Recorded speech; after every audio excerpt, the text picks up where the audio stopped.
Bonjour à toutes et à tous. Tout le monde connaît le logo, mais personne ne sait ce que vous faites vraiment.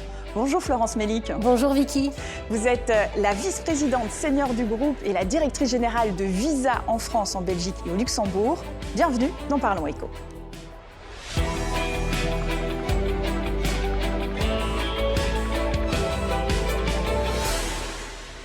Visa, c'est peut-être l'entreprise américaine la plus connue et la plus méconnue en même temps. Vous n'êtes pas une banque, vous n'émettez pas de carte bancaire. Alors, quel est exactement votre rôle dans nos paiements du quotidien ? Alors Visa, c'est avant tout une entreprise technologique au cœur du commerce mondial qui a été créée il y a 60 ans, depuis 55 ans d'ailleurs en Europe et en France, par les banques, pour les banques, comme un réseau permettant de relier tout à chacun, consommateurs, marchands, entreprises, institutions financières, et de pouvoir être payé et payé en toute sécurité. Combien de transactions vous traitez aujourd'hui et quelle part de paiement ça représente ? Alors aujourd'hui, chez Visa, nous traitons par jour à peu près 900 millions de transactions de paiement. On relie 5 milliards de consommateurs porteurs de cartes à 12 milliards de points d'acceptation à travers le monde. Et donc, on est une infrastructure complètement invisible, mais avec une échelle planétaire et des très hauts standards de sécurité et de fiabilité. Alors aujourd'hui, en France, quand on paye par carte, on passe très souvent par Visa ou par un de vos concurrents, Mastercard, donc par des réseaux américains. Récemment, Emmanuel Macron a encouragé les Français à utiliser CB, à utiliser carte bancaire, le réseau carte bancaire qui est français. Comment vous réagissez à cela ? Alors, nous travaillons avec l'ensemble des acteurs de l'écosystème des paiements. CB est un schéma, un réseau local très complémentaire du réseau Visa, en ce sens où nous, Visa, on vous permet, ce que ne peut pas permettre un schéma domestique, de payer et d'être payé à l'étranger. Et puis l'autre rapport de Visa, c'est notre taille permet des investissements massifs en innovation au bénéfice de l'ensemble de nos clients et de l'ensemble de nos porteurs de cartes et de nos marchands. Mais est-ce que vous comprenez l'inquiétude qu'on pourrait être trop dépendant d'un réseau américain ? Il y a des élus européens qui disent même qu'on pourrait nous couper Visa du jour au lendemain. Alors je vous rassure tout de suite, si demain par exemple un câble était coupé dans l'Atlantique, Visa en Europe bénéficie de sa propre infrastructure technique, de sa propre gouvernance juridique qui lui confère une autonomie et la capacité d'assurer la continuité des paiements et en toutes circonstances. On l'a vu par exemple récemment quand il y a eu une panne d'électricité massive à l'échelle d'un pays en Espagne. Mais ça pourrait être nous couper Visa, mais de manière volontaire, comme un acte géopolitique, comme ça a pu être fait avec American Express, Mastercard ou autres en Russie lors du début de la guerre en Ukraine. Alors, Visa est avant tout une entreprise cotée, publique, qui appartient à l'ensemble de ses actionnaires. C'est une entreprise globale qui fait d'ailleurs l'essentiel en fait, de son activité en dehors des États-Unis, ce qui nous confère notre propre indépendance. Et si nous devions être exposés à ce type de situation, bien évidemment, nous metterions tout en œuvre, y compris d'un point de vue technique, d'un point de vue légal, pour garantir notre propre indépendance de décision. L'Europe tente donc de construire des alternatives comme Wero pour payer directement de compte à compte sans passer par les réseaux américains. Est-ce que vous voyez ça comme une menace ou c'est une évolution normale du marché ? Alors, ce n'est pas nécessairement sans les réseaux américains, puisque des acteurs comme Wero, et d'ailleurs il y en a un certain nombre à travers le monde, collaborent et travaillent avec des acteurs comme Visa, puisque nous leur apportons des briques de technologie, des briques de savoir-faire, leur permettant de mener à bien en fait leurs projets. Au Brésil, le système Pix a complètement transformé les paiements. On peut payer instantanément, gratuitement, juste avec un QR code ou à nouveau un numéro de téléphone. C'est ça, vous pensez, le futur du paiement dans le monde ? Alors moi, ce que je retiens sur tout cet exemple, c'est ce que l'on voit aujourd'hui, c'est que sur les 5 dernières années, le monde des paiements s'est plus transformé que les 50 dernières années. Et on voit en fait cette innovation, cette émergence d'un certain nombre d'acteurs qui rend notre secteur extrêmement dynamique et extrêmement novateur. En Afrique, ils sont en avance sur ce sujet. Il n'y a pas eu de système de carte massif. Les paiements sont passés directement au mobile, de numéro à numéro. Vous, comment vous vous positionnez sur ce continent? Alors, effectivement, on est extrêmement présent sur le continent africain, qui est un continent où l'innovation en matière de paiement est très intéressante pour l'ensemble des géographies à travers le monde, puisqu'il y a eu en effet un saut technologique.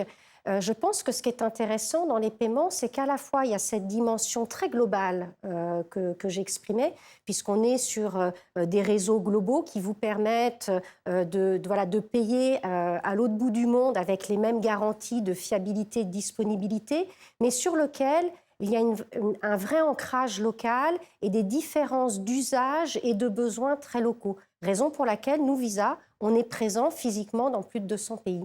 Vous venez de vous associer avec Mistral AI, c'est une pépite de l'intelligence artificielle en France. Pour quelqu'un qui fait ses courses ou qui va réserver un voyage, qu'est-ce que l'intelligence artificielle va changer? Change peut-être déjà maintenant et va changer prochainement. Alors, aujourd'hui, l'intelligence artificielle va vous permettre, en fait, de quelque part avoir un agent qui opère comme étant votre propre concierge, votre propre assistant. Oui, on n'a plus, par exemple, de confiture dans son frigo. C'est peut-être notre agent qui va nous proposer directement d'en acheter. Mais ça, ce n'est pas encore le cas aujourd'hui. L'agent peut effectivement effectuer toutes sortes, en fait, de choses pour vous, selon les instructions, et c'est ça qui est important que vous allez lui donner, puisque ce qui est important de garder en tête, c'est que l'utilisateur, le consommateur, va garder une totale confiance sur son agent. L'agent pourra faire des recherches pour vous, vous aider à la prise de décision, comparer et aller jusqu'au seuil, en fait, du paiement d'une transaction, bien entendu, dont la validation, dont la décision finale vous reviendra. Et il pourra peut-être m'obtenir des billets pour un concert très prisé. Vous obtenir des billets pour des concerts très prisés en cherchant sur les différentes plateformes et les différentes manières, en fait, d'obtenir ces billets, mais aussi, pourquoi pas, concevoir de bout en bout vos prochaines vacances à l'autre bout du monde. Aujourd'hui, on peut déjà payer avec son visage via Apple Pay ou Face ID sur son téléphone. Qu'est-ce qui nous retient d'aller encore plus loin et où vous situez-vous dans cette évolution? Alors, vous avez parfaitement raison, Vicky. Tout le champ de la biométrie est un champ sur lequel nous investissons de façon importante dans cette idée, puisqu'au fond, qu'est-ce qu'on veut? On veut que l'acte de paiement devienne anodin. L'expérience ultime en matière de paiement, c'est quand ce paiement est invisible, mais il doit être... On ne fait rien, on arrive à la caisse, c'est notre visage mais il doit être hautement sécurisé malgré tout. Il doit être donc extrêmement sûr, simple et évidemment instantané et rapide. Donc on utilise aujourd'hui toutes les avancées en matière de biométrie. C'est évidemment les empreintes digitales, c'est la reconnaissance faciale ou vocale pour simplifier votre quotidien. Vous l'avez dit, l'IA peut acheter à notre place, peut payer, peut comparer, c'est formidable. Mais ça devient aussi un excellent outil pour les fraudeurs. Absolument. Donc l'IA aujourd'hui est à la fois le problème, si je puis dire, et la solution. On voit que la fraude évolue dans sa sophistication, dans sa nature, mais dans le même temps, nous, chez Visa, nous investissons massivement dans l'IA pour permettre justement d'avoir un temps d'avance. Et pour vous donner une petite idée, à l'échelle mondiale, en 2023, on a pu contrer 37 milliards de fraudes chez Visa, dont 27 milliards, donc un peu plus de 70%, grâce à l'IA. Quels sont les bons réflexes à avoir pour éviter les fraudes? Et je pense aussi notamment aux personnes âgées qui se font parfois piéger par SMS ou avec des appels frauduleux. Est-ce que la technologie peut vraiment les protéger? Alors la technologie protège. Pour vous donner une idée, chaque seconde, nous analysons 65 000 transactions en temps réel et chacune de ces transactions ont on la passe au peigne fin au travers de 500 critères et paramètres pour arriver à identifier s'il y a quelque chose de frauduleux, s'il y a quelque chose de malhonnête derrière cette transaction. Donc ça, c'est déjà ce que nous faisons de notre côté. Et puis après, effectivement, c'est à tout à chacun d'être vigilant par rapport à son identité bancaire, par rapport à l'usage qui est fait de ces moyens de paiement, de la même façon qu'on doit être à partir du moment où on va vers une digitalisation de la société. Je vous propose maintenant de parler de vous.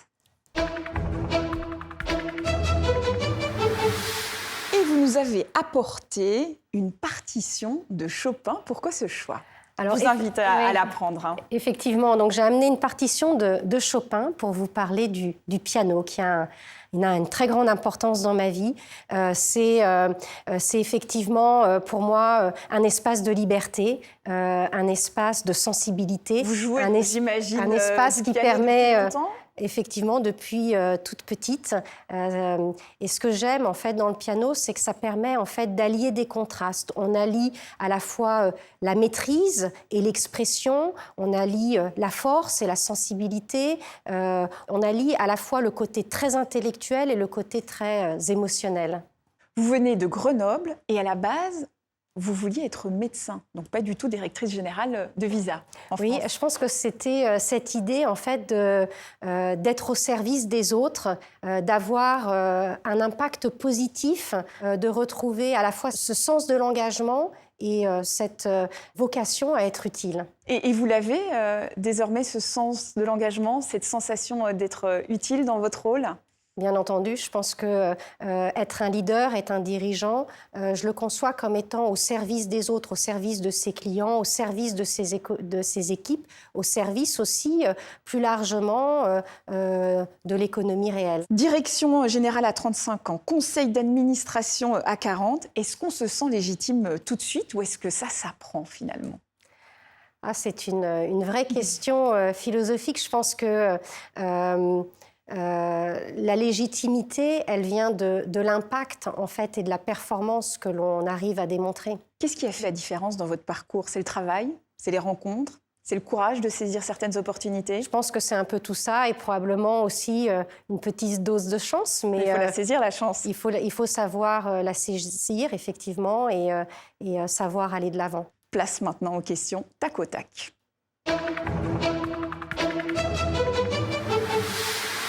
Dépenser ou épargner ? Les deux. Vous dépensez avec plaisir ? Avec utilité.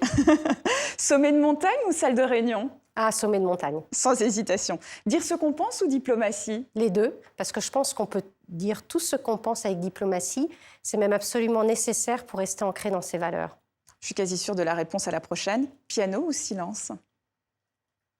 Piano. Un livre que vous offririez à un ami ? Voyage d'une Parisienne à Lhasa, qui est à la fois une quête d'ailleurs pas que géographique, mais d'ailleurs intérieure, intellectuelle, spirituelle, dans un décor qui m'est très cher, que sont ces montagnes de l'Himalaya. C'était peut-être votre plus beau voyage d'ailleurs ? C'était un de mes plus beaux voyages, oui. Une citation qui vous inspire ? Sky is the limit, donc le ciel est le seul horizon, et puis quelque part grimper, y compris grimper des montagnes, c'en est toujours la première étape. TV5 Monde, chaîne mondiale de la francophonie, quel est votre mot préféré en français ? Confiance, parce que je pense que tout part de là. Merci à vous, Florence Mélic, d'avoir été notre invitée. Avec plaisir. Merci à vous tous de nous avoir suivis. On se retrouve la semaine prochaine et je vous propose de terminer cette émission par un selfie souvenir.